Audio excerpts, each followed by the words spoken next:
Hi, this is Jake with Locks and Unlocks, and today we're going to show you how to rekey a lock. We're going to put the key in here, turn it 90 degrees, use the plug follower to take it apart, dump out the pins we don't want. We're going to put in the pins we do want. This one's going to be master keyed, so 2 different keys will work it when we're done. We just got to go in order.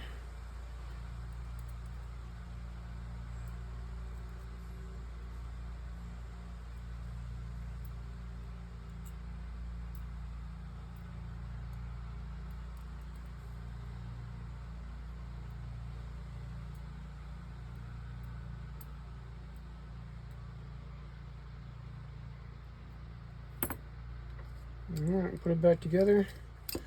Check our keys. Master key works. Change key works. There you go.